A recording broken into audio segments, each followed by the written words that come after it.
Lucas, Kansas is home to many bizarre art installations around town, from the mosaic-covered public restroom to the rock sculptures at Miller's Park.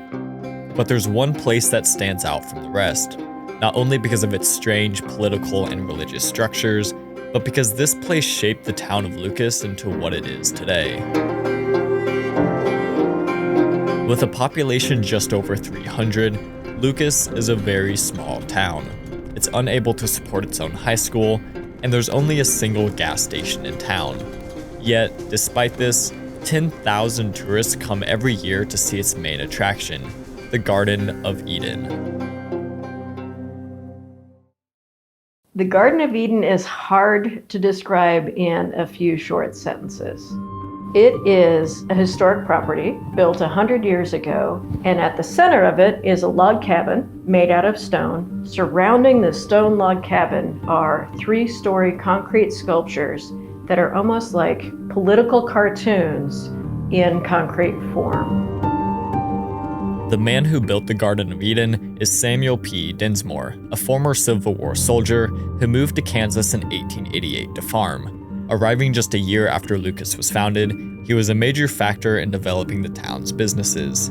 After 17 years of farming, Dinsmore bought the property that would eventually become the Garden of Eden. This is your neighbor doing something. I don't think anybody was upset about him building things, but if you've ever built something in public, or if you've ever done anything in public, you know there's that one guy who's going to come by every day and just give you a hard time. Because Dinsmore was sort of a firebrand and loved debating with people, there was a lot of that back and forth with his neighbors about what the meaning was behind the sculptures. The first structure to be built on Dinsmore's new property was the limestone house. He envisioned the house to look like a log cabin, but instead of wood, it would be made of limestone. Not a single door or window in the house were the same size, and it featured elaborate moldings and baseboards. Dinsmore had built such a unique home that people traveling through Lucas would often stop by to take a look. Looking to capitalize on the attention his house was already bringing in, Dinsmore began constructing a few sculptures outside of his house that displayed images from the Bible. This included Dinsmore's interpretation of God and showed Adam and Eve within the Garden of Eden and Abel slaughtering his brother Cain. I don't know that he would have called himself an artist, but in the early ads that he put out for the Garden of Eden, he called it the most unique home for the living or the dead. And he did call them sculptures. So when you call something a sculpture, I think that means that you know that you, as the maker of that sculpture, might be an artist. Dinsmore continued building more structures on his property. However, as time went on, the structures Dinsmore built turned from biblical to political, representing his views on politics and society. Dinsmore was a part of the Farmers Alliance and was an avid supporter of populist ideologies. He believed that railroads, trusts, and monopolies were taking advantage of the common man, and these organizations formed to combat their influence. Many of the citizens of Lucas, however, were Republicans who disagreed with this viewpoint. One of the sculptures Dinsmore built shows an octopus-like creature labeled Trust latching on to a woman and child, a sack of interest, a soldier's bag, and even the planet, all while being protected by the American flag. I think Dinsmore was really building this as a social critique. He intentionally put into his sculptures some of those ideas that could have been contentious, that really was poking at some other people. So that, when you say in a rural town, can get some pushback. And he enjoyed that pushback. He really was pushing for people to think about what they believe and figure out for themselves, is this true or not?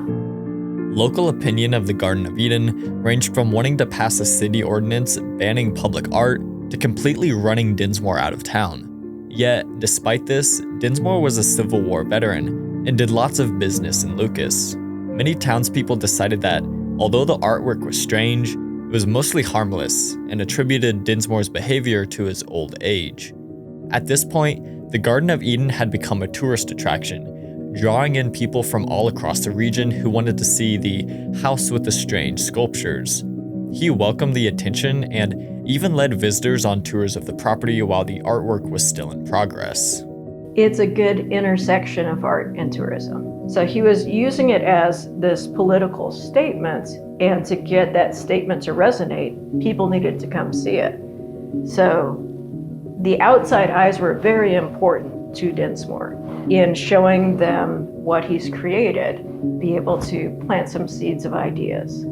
The last major addition to the property was the construction of the mausoleum. Dinsmore planned for him and his first wife's bodies to be laid to rest inside the mausoleum after their death. Additionally, Dinsmore's coffin would have a glass plate over it. If visitors paid the minimum fee of $1, they could see his dead body on display. Dinsmore continued building various sculptures on his property until he was 86 years old. However, it wasn't the people of Lucas that had put into his work, it was his own body. His eyes had begun to fail him, and he was unable to continue building. The last sculpture he had been working on before his vision failed was left unfinished. Dinsmore died 3 years later and was placed in the mausoleum per his request. For a few years afterwards, the Garden of Eden continued as a major tourist attraction, but after the property was sold to new owners, the site fell into disrepair. So there were trees and vines growing up through all of these things, and it became more of a haunted place for children to dare each other to go into. So for many years, it was this overgrown mystery, and people are uncomfortable with the unknown. The Garden of Eden had been a controversial part of the town for decades, but now that it could be removed, people were uneasy with what they should do with it.